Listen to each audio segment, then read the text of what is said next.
Welcome to Kiss the Reviews. I'm Armando, that's Corey, and today we are doing 1999's American Beauty. Before we get started, this movie was requested on Patreon by Frank. Here you go, Frank. And if you want to join Frank and the rest of our Patreon subscribers, you can go over to Patreon, look up Kiss the Reviews. We have movie watch parties. We have the full reviews with the movie clips. We do pre-show stuff, little tidbits about the movie and whatnot. But join us over at Patreon. We got free and paid subs, but we prefer the paid subs. And let's get into the cast of 1999's American Beauty. This film stars Kevin Spacey, gross, as Lester Burnham, Annette Bening as Carolyn Burnham, Thora Birch as Jane Burnham, Wes Bentley as Ricky Fitz, Mena Suvari as Angela Hayes, Peter Gallagher as Buddy Kane, Allison Janney as Barbara Fitz, and Chris Cooper as Colonel Fitz. Let's get into this creeper of a movie. Welcome to Suburbia, people. But and I'm assuming a lot of this stuff happens in Suburbia a lot. But the movie opens. I'm going to be okay. Before we get into this part and really get going, this literally is why I never wanted that life. Mm-hmm. Like, this is a perfect example, what has always been in my mind of what life is like in Suburbia and caring about couches and stuff. And I'm like, dude, fuck that. Yeah. No, not me, babe. Yeah. That's why I'm glad it hasn't happened to me. Because I could give two shits. Listen, I'm dead inside, but not for the same reasons that Kevin Spacey in this movie is dead inside. There's an awful lot of plastic still on your furniture. That's all I'm saying.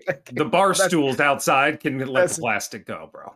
That's just because I'm Italian. That's not a Suburbia thing. That's just an Italian thing. I'm pretty. My parents are dead, but I'm pretty sure they still got a gold couch with plastic on it somewhere. Fair enough. This movie opens with a home movie of Jane shot by Ricky, where she bitches about her dad. She says yes when Ricky asks if she wants him to kill her father. And then it cuts right into the opening of this, where Lester narrates his life, explaining his shitty upper middle class life, sad jerking off in the shower, boring wife, his neighbors, his angry daughter, and his soul-sucking job where he argues with his boss about upcoming layoffs. And all of this is incredibly relatable. I was going to say, immediately, outside of the whole whacking it in the shower, not for me. No, that's gross. I would assume for most people, because of the way it globs up, like it doesn't do it right. Like I don't know if it's too much liquid or what it is, but it's the water and it's and a whole. Somebody comes to visit and they're like, "You got soap built up," and you're like, "Yeah, that's what that is." Totally. Is it possible this story is true?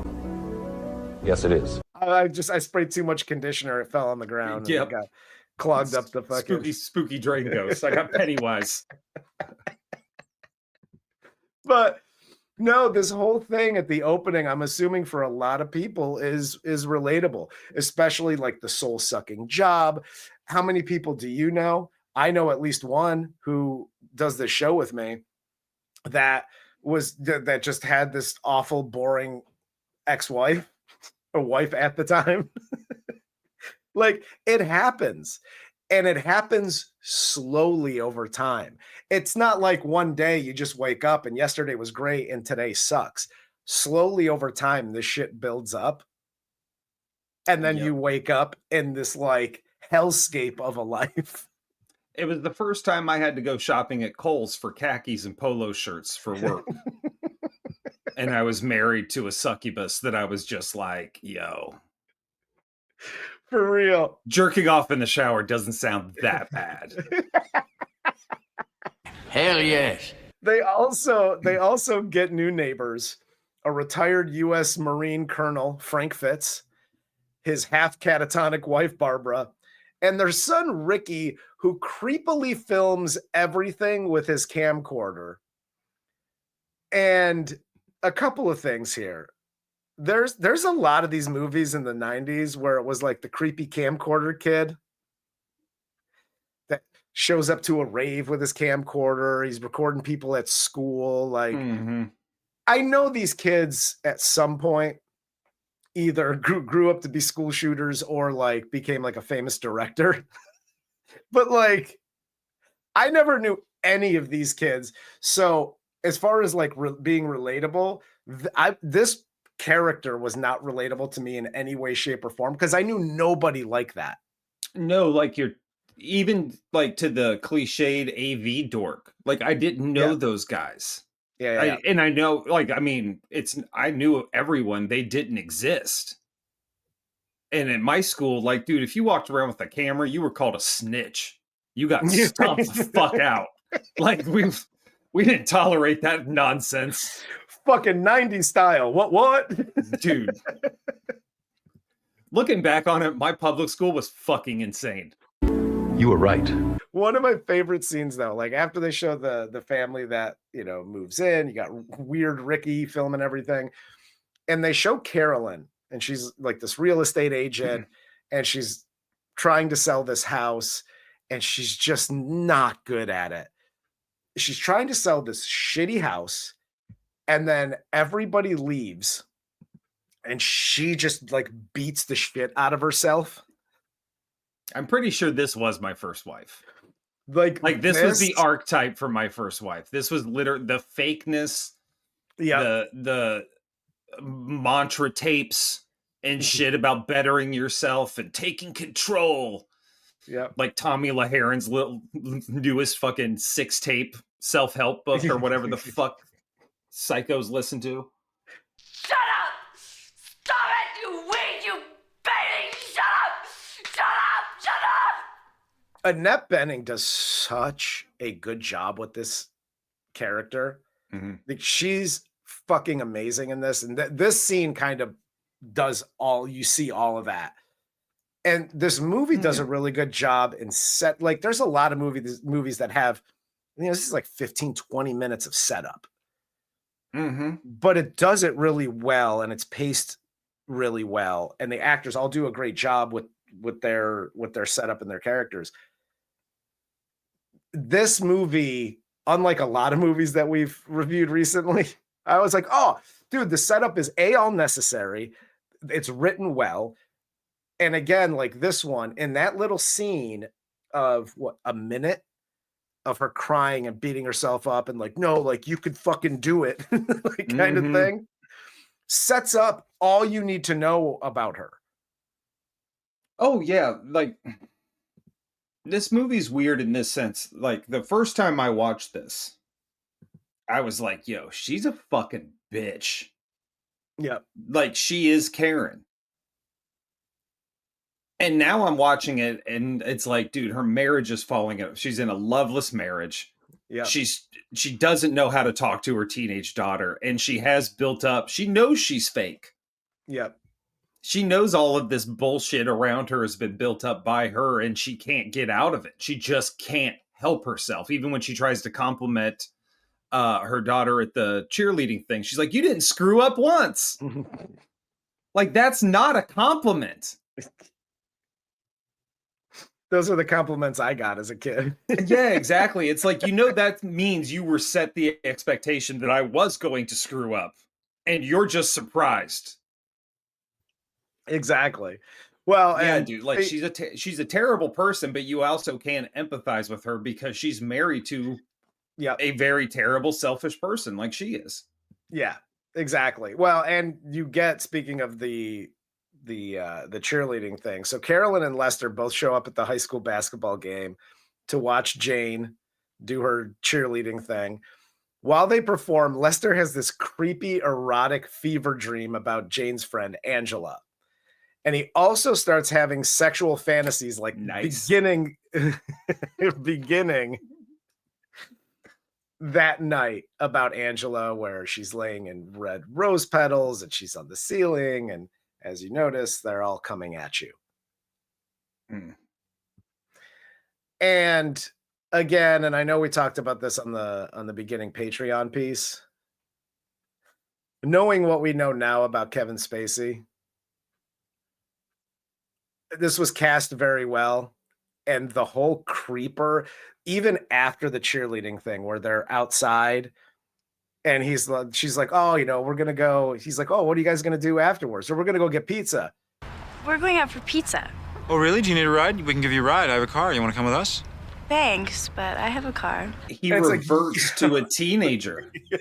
Like, he reverts to a teenage boy with a crush. It's like, dude, why did you not get neutered? Like, we got to calm you down. Yep. Well, and he does say later in the movie, like when he's talking about working at the fast food joint with Ricky.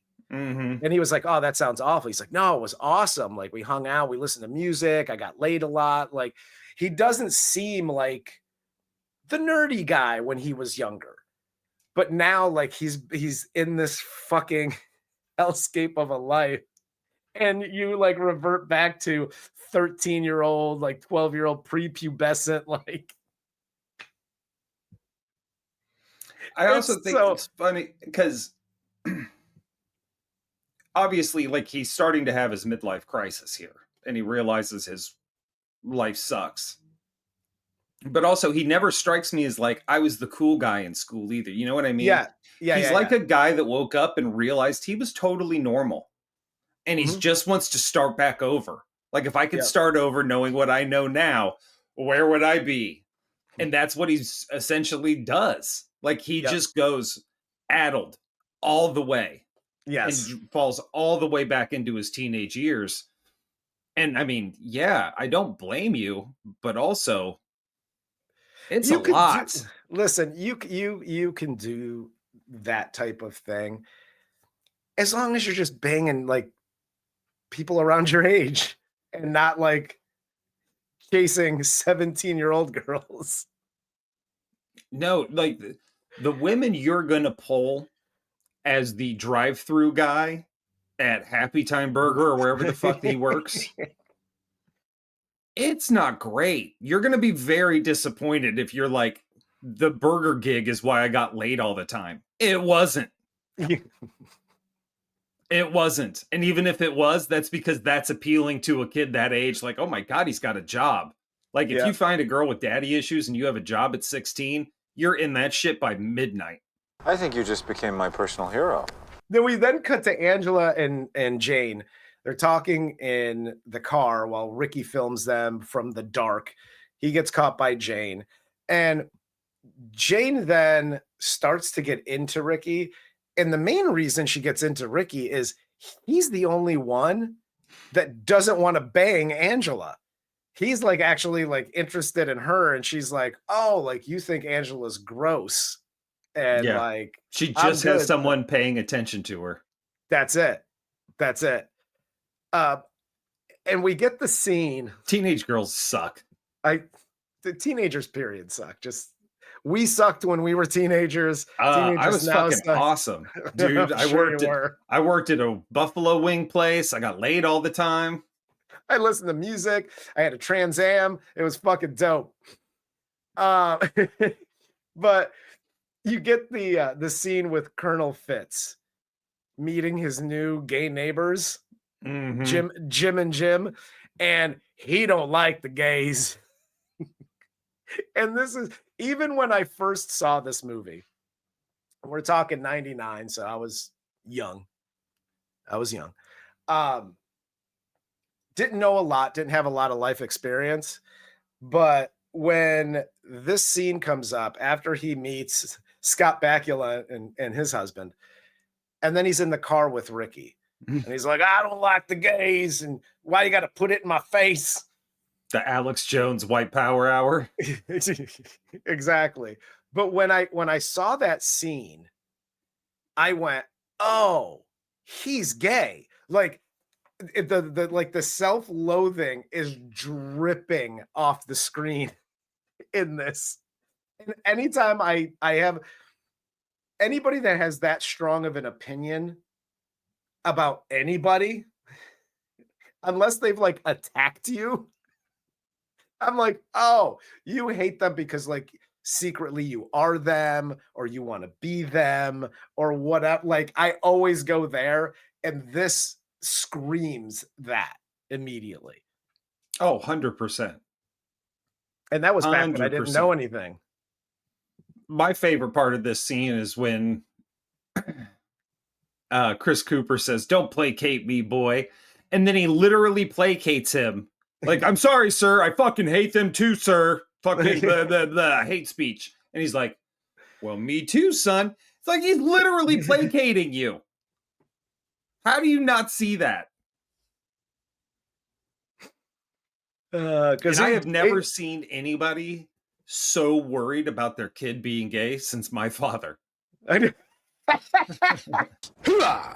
But we do have the scene with Lester meeting Ricky at Carolyn's work party, where Ricky's one of the waiters, and they hit it off when they go outside and they get high together, while Carolyn stays in and just does her like fake shit. And if you've ever been to a conference or a party like this, a work party, this is literally, and this is why typically a lot of times I just kind of back off into the corner at one of these things, because like you got to attend. So I would go to these things, I'd get a drink, and then just go in the back corner and find like the coolest person in there to talk to, because I just didn't want to, and we would just like make fun of everybody else that was there, like doing what Carolyn's doing here. Corey's life lessons. Hi, kids. Uncle Corey here.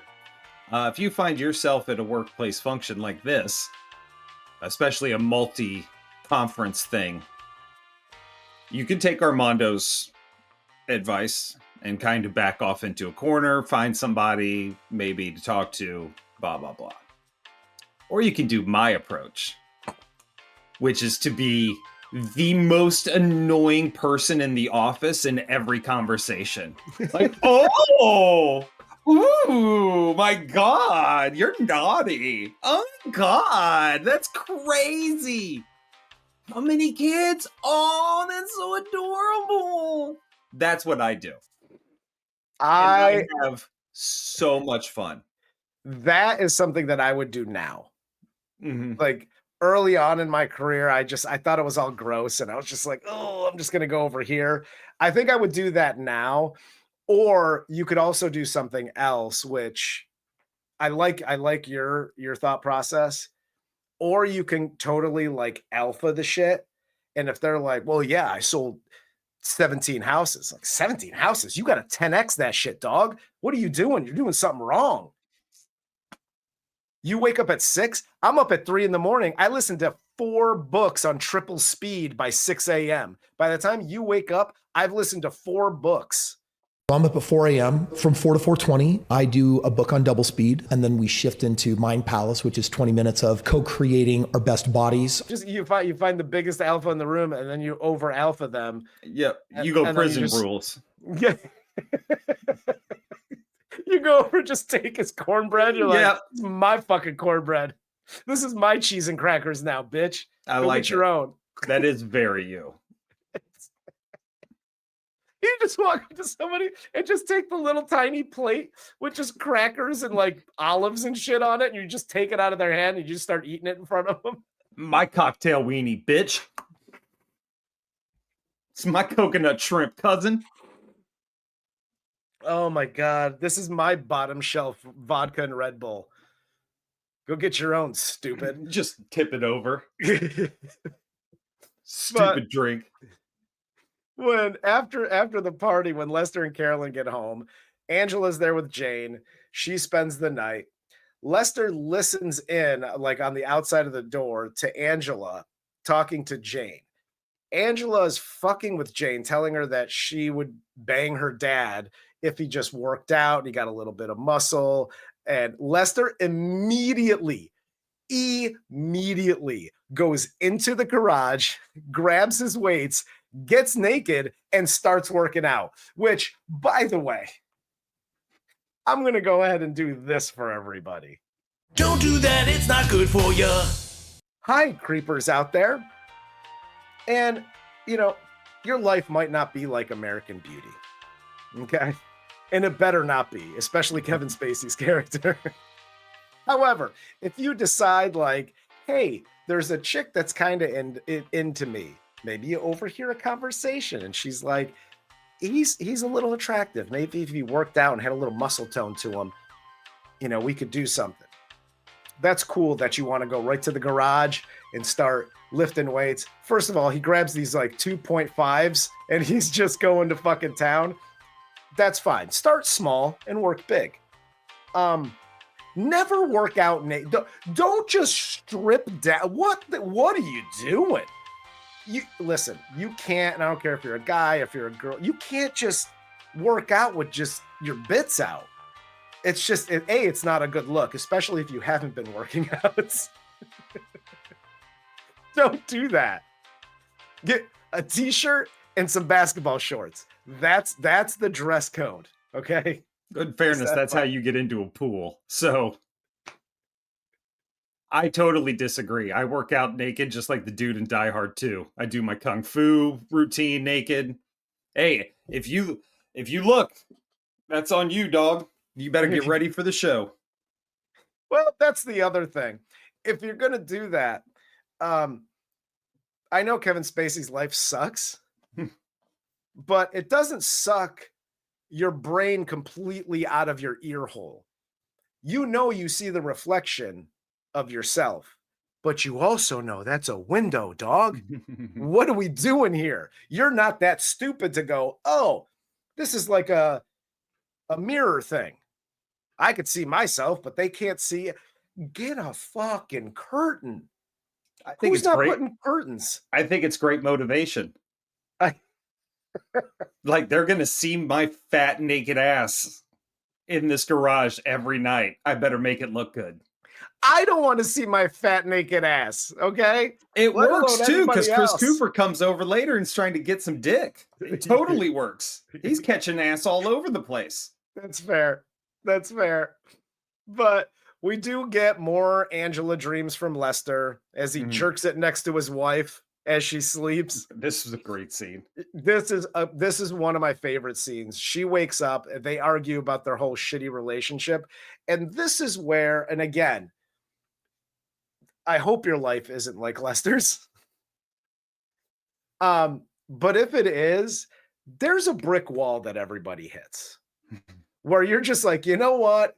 Fuck it. I don't care anymore. He hits it with his job here in a few scenes. He hits it here with his wife, where he's just like, yeah, that's cool. What about this? What about this? What about this? You ain't fucking, you'll be paying me if we get to, like, he immediately starts leaning in. And when she backs off, he goes, oh shit, that worked. Like, he immediately starts going, all right, well, I guess I'm going to fucking peacock a little bit more now. Mm-hmm. And by the way, that does work. Oh, yeah. When you don't give a fuck anymore, people go, oh shit. There is, everybody thinks like not giving a fuck is like this. Like, I'll fucking say what I want. I don't give a fuck. It's not what it is, man. It's about freedom. It is. Like, if something's great, I'll say it's great. If it's not, I'll say it's shit. You know why? Because I don't give a fuck. That's what it is. It's not having to be the negative person. Like, I'll tell it like it is. No, you're just an asshole.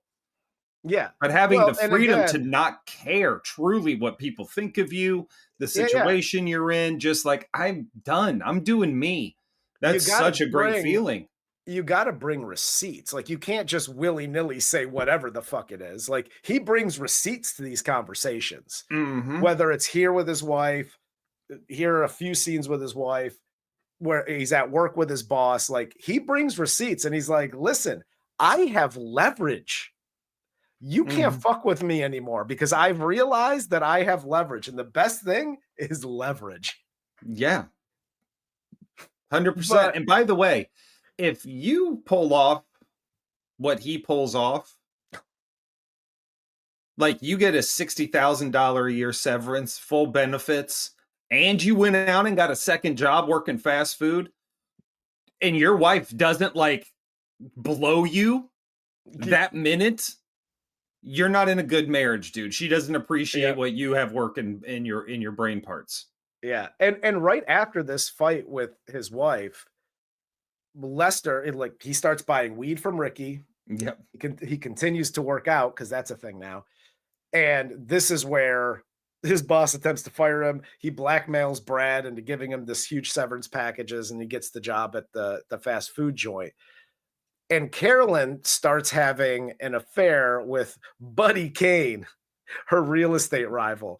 And dude, the sex scene at the motel with him and Annette Bening is fucking fantastic. And just the legs are up. Oh, he's like, who's the king? It's so...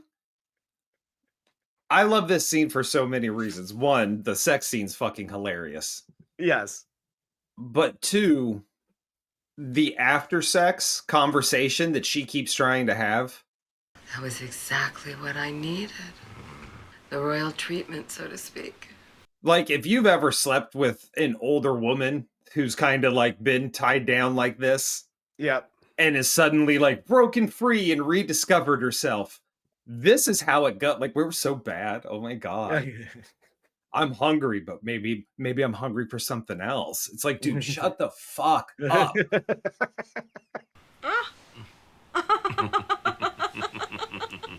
Ricky and Jane begin hanging out. He shows her his dad's Nazi plate and the most amazing video he captured of a bag getting blown around in the wind. When I saw this in 99, because I saw this after when it came out, I don't know if I audibly laughed or I just kind of chuckled to myself. This was literally the most ridiculous scene. And like back then, you're young, you're full of piss and vinegar. And all I thought in my head is watching this and watching him I'm like this, he thinks this is going to get him laid. Like, it's the most amazing thing. And it was moving with me and it was occupying the space. And all I thought to myself was like, I want to punch this dude right in the fucking face. Yeah, this is the equivalent of picking up your guitar in the dorm room and singing your original music. Like, fucking, I will kill you. If there's a campfire and I see a guitar, I'm hitting you in the head with it. I'm on board with the Nazi plate because everybody in high school would have been like, oh, shit. Yeah. Everybody would have been like, oh, yeah, I want to see a Nazi plate. That's crazy. Yeah. A bag? Fuck you. Get like I don't even 2 years after this video, this thing, he was like shooting like Skinamax movies. It's like directed by Ricky Fitz. You were correct. It makes no sense. You're filming trash in New York City. Blowing in the wind.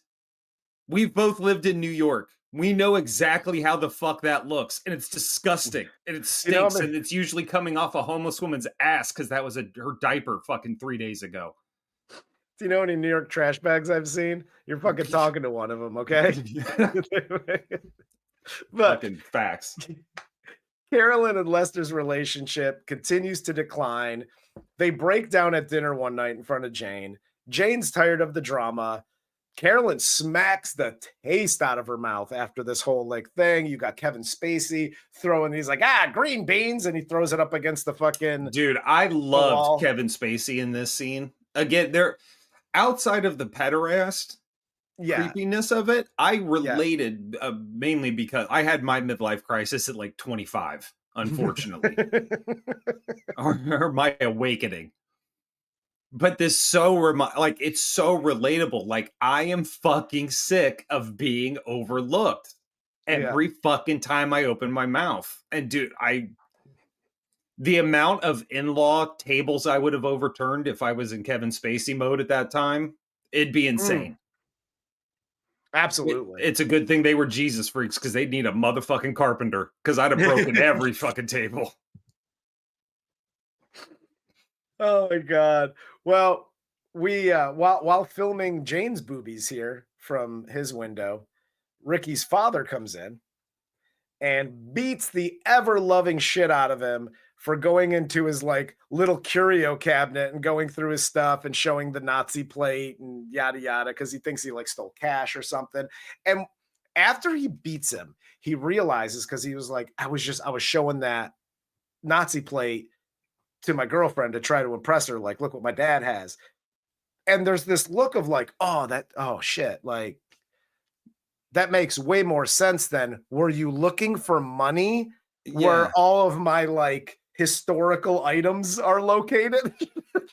Way to tell on yourself, Dad. If I ever was, I know where to go now. Yeah, don't go in Hitler's coffee cup because there's a wad of cash in there. Get out of my cabinet, bitch. I got a bunch of Nazi coins. That's my money. I got Nazi gold hidden in a safe.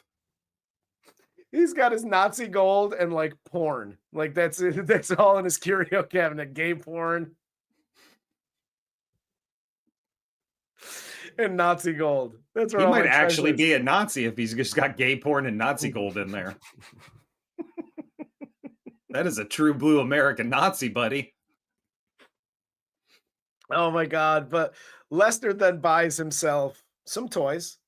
The remote control Jeep is crazy, just driving it around while he's sitting on the fucking the chair in the family room. He buys his 1990 Pontiac Firebird because, you know, he's working at the fast food joint and he's got his Firebird now. And like now he's fucking 16 again in his head. I even like the way he's like, I rule, because he sounds like a white suburban 40-year-old. Dude, that's the way he delivers that line. 1970 Pontiac Firebird, the car I've always wanted, and now I have it. I rule. It's so good. But here, like, again, this is I think relatable to a lot of people. But because Carolyn gets pissed about the purchases and Lester starts coming on to her. Mm-hmm. And he starts talking about like, hey, remember when we were kids? And it's almost like this has kind of given him the wherewithal, the whatever, to be like, listen, I'm going to tell you what I truly think. Like, do you remember when we were young and, you know, we banged all over the place and everybody's had those stories, right? Yep. And it's like one of Lester's honest, like truly honest moments, not him just being a dick. But like his a glimpse into like this truly honest moment that he's trying to have, like, let's do that. Let's go back to that. I remember when you were fun. Like, you're too serious now. Everything's too serious. Let's just go back to that. You know, because now Lester's fucking getting high every day and working out. He's like, let's go back to that. Let's just smoke weed every day. Hell yeah. I could last longer than 30 seconds. I'm in shape. She gets pissed that he's going to spill beer on the couch. So this immediately turns sour. And he's like, that's what I'm fucking talking about. The spilling the beer. Who gives a fuck? It's a couch. So he gets pissed. She starts crying. She just runs away. She's like, fuck this. I'm out. Yeah, this was a really good scene. Again, it's very surface level when you first watch it. Yeah. And really watching it again and like breaking it down, like he's literally trying to reach her, and, like, because he still loves her. He doesn't hate her. He's hate who she's become. Yeah. But he doesn't hate her. He loves his wife very much. And so he's trying desperately to like, dude, like we used to have fun. Why the fuck are we so serious?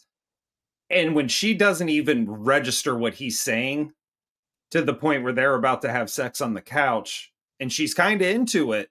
And then it's just that, nope, you're going to spill on the couch. Yeah. It's like, dude, like, you're gone. You don't hear what I'm saying to you. It's like he's talking to an addict. Yeah. So it's such a good scene. And you can see where it's just Lester's breaking. He's done. After this, this was like his last moment of, I'm going to try to fix this or reach out to her, whatever the case is. But like, this was his, whether it was, he was like, this is my last time or not. it was his last time because of her reaction. He was just like, that's it. I'm fucking done. I'm out. Which I think is part of the reason when he catches them at the drive-thru. Yeah. He does not like, give a shit. Not one. He is indifferent at best. Yeah. About it. But we get Ricky here, tells Jane, because there's all these rumors about Ricky getting locked up in a mental hospital, and he tells Jane about his father sending him to military school at 15, where he gets kicked out. He beats up the shit. He beats the shit out of some kid at school before his dad finally puts him in a mental hospital. So he gives her that whole backstory. And this is where Jane tells Ricky about how angry she is at her dad, who has a crush on Angela. And this is where Ricky offers to kill Lester, and Jane accepts. And then they make the cardinal mistake of closing the tape recorder. And then Jane goes, hey, you know, I was kidding, right? Put that on film. Yes. Turn the you camera are back on going real to quick. jail. There is an extended cut of this movie where those two kids are arrested. 100%. 100%. But insane. Frank then becomes suspicious of Lester and Ricky's relationship and finds Ricky's footage of a naked Lester working out. And listen, I'm not saying that in real life Frank doesn't find this footage, but there's a lot of shots of Ricky's bedroom in this film. He has thousands of hours of footage he shot. Trash bags, Jane naked in his bedroom.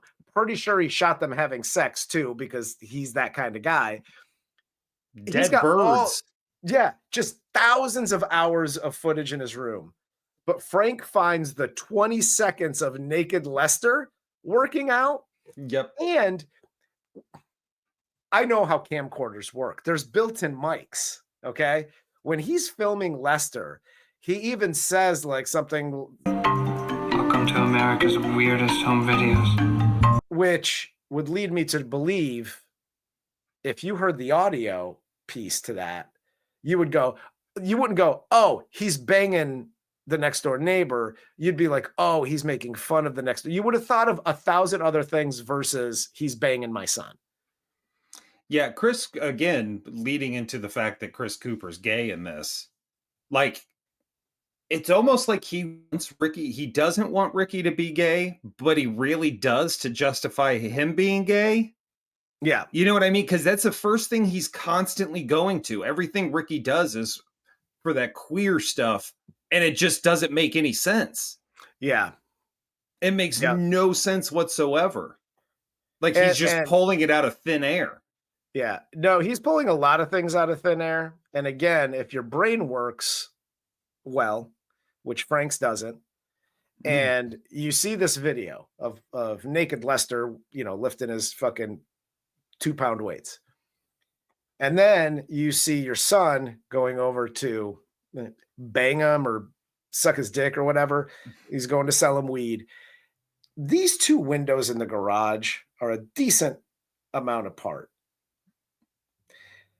I don't know how long you think Kevin Spacey's body is, but where your son's kneeling and where Kevin Spacey's back here like this, he might be licking his shin, but he ain't sucking his cock. I'm sorry. Toes. He might be sucking toes, but there's no penis in the mouth. He is a director. He's probably into foot shit. Seems to be the popular thing. Very true. Very true. But he sees this. He goes fucking crazy. And he confronts Ricky for being gay, punches him in the face because he's like, gay. And Ricky tells his dad that he sucks dick for money, and Frank throws him out of the house. Which is just a pathetic scene. Like, dude, we're standing there like, I'll fucking fight you. And it's like, oh my God, dude. Dude, and the whole thing, like with him beating the shit out of Ricky, the scene before where he does it, and he's like, fight back. And Ricky's like, I'm not going to fight you. Like, I'm not throwing a punch. Like, do what you want. Keep hitting me. Mm-hmm. That's fine. that, like, it watching those two scenes, I was just like, I don't like this. They're uncomfortable scenes. You want to know what's the most uncomfortable? And this has never happened to me. And let me know if it's ever happened to you. And I'm just gonna throw this out there just as a general PSA. It's not a don't do that. No, my dad's never beat me up because he thought I was sucking the neighbor's dick. But he asked for his cut. I don't know if you've ever walked into a room, into like a dark room where it's like dimly lit and there's somebody sitting across the room that's just like, and then says something. Listen, I'm not saying Ricky's stupid, but if there's somebody in the corner that's like, what's going on? He's all slouched in a fucking chair. Just get the fuck out. Just get the fuck out. You know, the next thing that's going to happen isn't going to be good. No, here's a good thing about technology today is I walk into a room and have my phone usually in my hand. So if that happens, that person's getting a phone shoved in their goddamn face. And it's not because I'm tough. It's because I am scared shitless and I'm buying myself 2 extra seconds to get the fuck out. Yeah, and I know I say that because it's literally never happened. I've never walked into a dimly lit or dark room where there's somebody in the corner who says some shit to me because they're angry about something I did, to confront me about something. And I know I'm like, hey, get the fuck out. I would, if they did that, I would probably jump back a foot and then just cover up because I don't know what's coming. And I would just get scared and freeze. Dude, literally every person I've ever lived with, roommates, wives, etc's, I have literally had to tell, don't do that little cute fucking boo shit around a corner because I will fucking punch you in the goddamn face. And it's totally out of fear. Yes, absolutely. I will swing first and apologize later. I don't play that shit. Dude, and from this moment on, like the whole, oh, here's fucking Lester working out naked. Oh my God, my son's fucking blowing Lester in the garage. All the way through the end. I told you this before we started recording. My son asked me about this movie because he hasn't seen it. And I'm like, yo, this movie's fucked up. I remember that the movie was fucked up. I don't remember how fucked up it was until right here. Because from here through the end, shit just goes crazy. It goes crazy, and they do a good job carving out through the process because we already know somebody's going to kill Lester. We know this is the day. He monologues that as he's going out to jog that morning. Yeah. We know this is where he's going to die. So they're doing a good job of setting up who's going to be the ones to kill him. You got the kids in the room. Angela's been rejected by him after the very uncomfortable scene. Yeah. Chris Cooper tries to kiss him. We know he's got problems in his head. Like and then Annette Bening driving home and holding the gun, like taking back your power. Like the spectrum of who can fucking be the murderer here is really well done. It's laid out so well. It's extremely well done because you have Carolyn because she pulls over in the car, and to the added it's a rainy night kind of thing adds to everything. But she's in the car. She takes the handgun out of the fucking glove box. Jane tells Angela not to fuck her dad. Ricky shows up to ask Jane to run away with him, which is also nuts that Jane is like, yeah, let's do that. Frank goes to Lester's garage as Lester's working out. Lester lets him in. Frank breaks down. He cries, kisses Lester. Lester pushes him away, and Frank walks back into the rain crying. And now everything's set up in the house because Angela and Jane had the fight. Lester goes inside after Frank tries to make out with him. And she asks him to, like, again, she's in a dark room listening to music. So this holds true. My advice from earlier holds true here. She's in a dark room. She says some shit to you, scares the shit. Just get the fuck out. Just leave. But She asks him to tell her she's beautiful. He does. They kiss, and they're about to have sex. And Angela says that she's a virgin, which stops Lester in his tracks. And they end up just talking in the kitchen. This was Lester's redemption moment. It was, but also it's like that made you realize you fucked up. Well, sometimes you get lost in that fucking Bermuda Triangle. You know what I'm saying? You get lost in the sauce. That being said, I do like that he stops himself and he's like, "Oh no," because it kind of strikes him like, I'm not a kid. She is very much a child. Yeah. Like, no. Like, all of the fantasy shit, all of that weird shit goes right out the window, and he's just jolted back into real life. Yeah.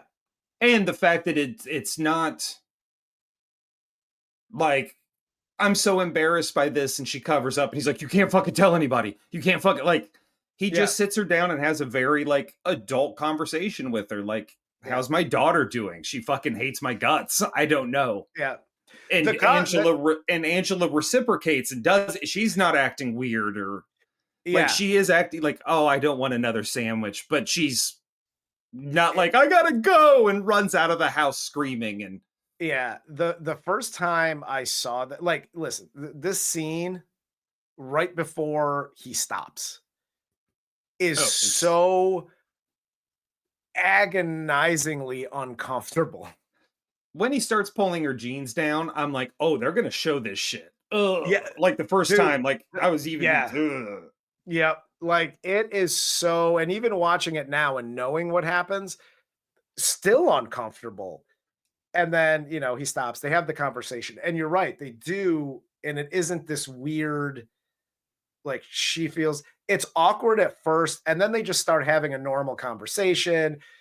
He gives her a glass of Coke or whatever, and he's drinking. They're just literally talking.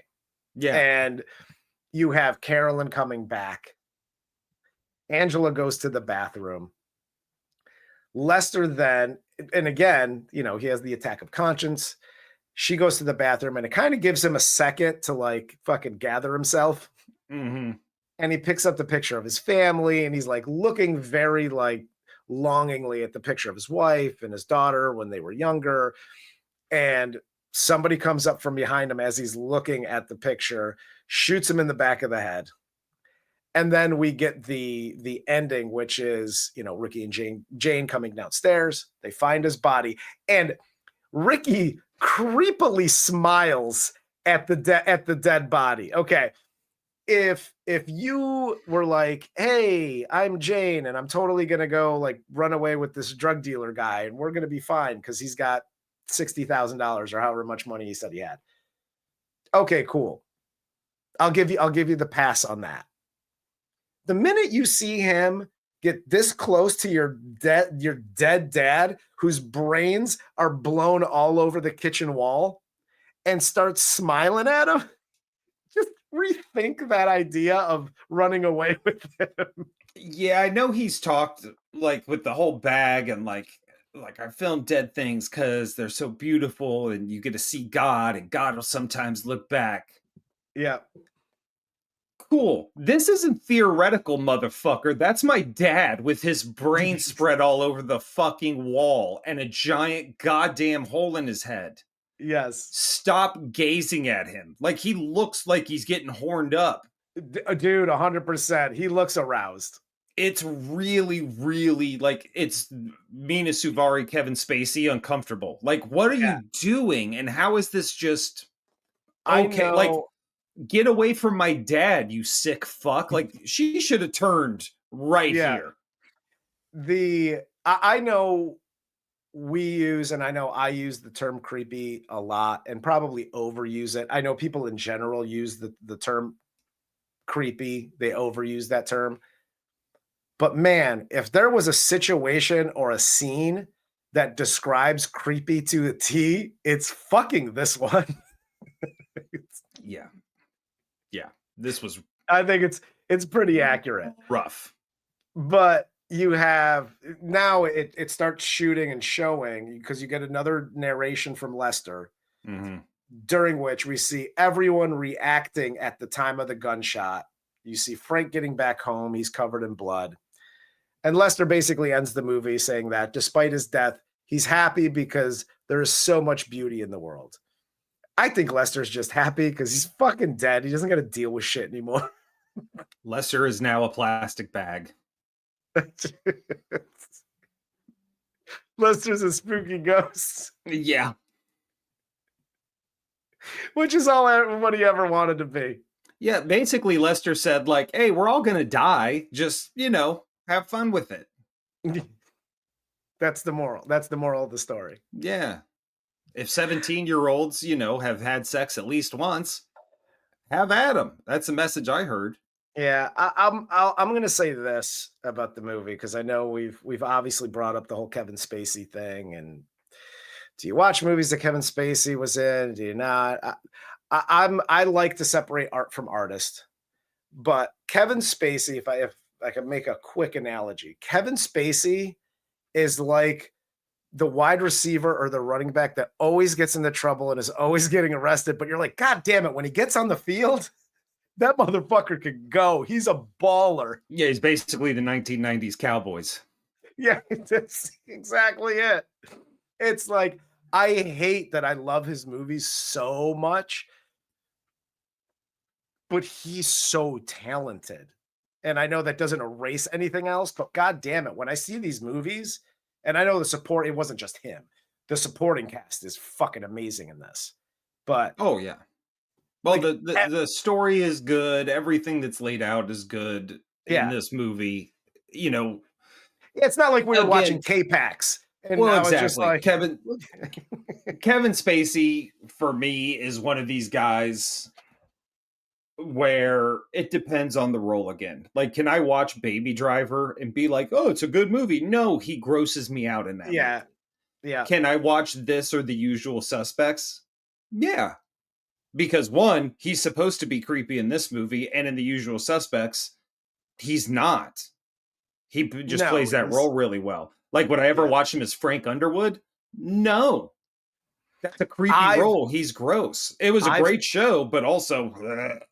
I've thought about going back and rewatching that. I don't even know if they still have it available, but I've thought about going back. And for that reason, because his character is fucking gross in that. And I'm like, oh, I don't know if I could do that. Like that one's a bridge too far for me. Basically anything involving Kevin Spacey and sex, I'm out. Yeah. It's a tough watch. That's fair. Even if it's innuendo or the connotation is there, I can't do it. I can't do it. Yeah. That being said, though, dude, this it's such a good look at that midlife suburbanite cubicle working midlife crisis. Yep. It fits in. You feel for everybody involved because everybody's to blame and everybody's a victim. Yeah, it's just 100%. It's just what the world can fucking do to you. Yeah. So I really respect it for that sense. Probably what's sad is it probably wouldn't have gotten made had they not had the little girl fantasy in it, because that to me was almost unnecessary. I get it. That's the catalyst for jumpstarting his transition. He could have came about that in numerous ways. Oh yeah. Where it didn't involve a 17-year-old girl. Because that just put a spin on it where you don't root for Lester. You don't root for anybody in this movie. Yeah. Well, and that's the thing. If you make her 18, 19,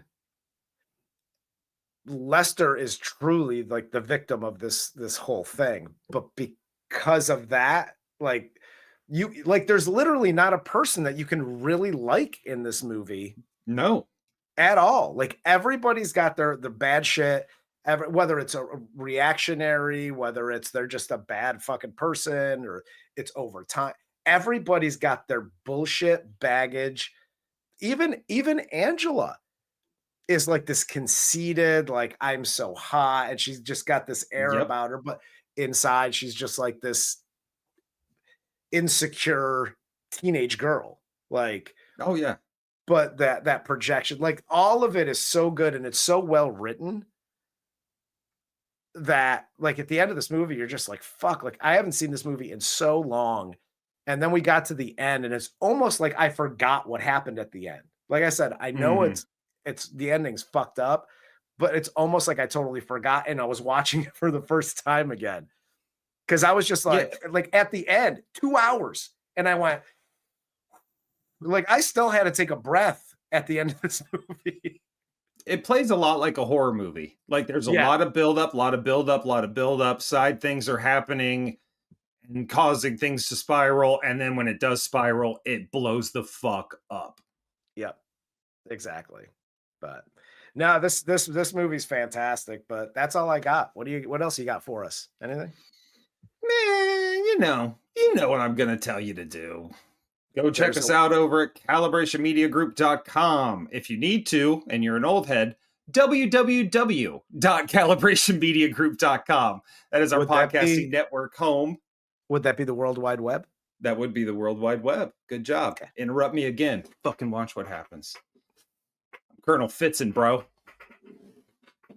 Anyway, go to calibrationmediagroup.com. That is our podcasting network home over there. You can check us out. You can also check out Six Rings and Counting, Pittsburgh Steelers review show. You can check out Backstage Buckeye, where Lou Willard interviews former Ohio State athletes about their life after sports. And you can also check out our show for the ladies. Jesus Christ, you are a disappointment. You told me to shut up. I'm just trying not to be too loud, guy. For the ladies over at fashionat50.com. It's a fantastic show, blowing up all over the World Wide Web. So go over there, check us out, calibrationmediagroup.com. All right. Well, that's it for Corey. Yep. I'll get this. I'll get this right at some point. For Corey, never. I'm Armando. This is Kiss the Reviews, and this was 1999's American Beauty.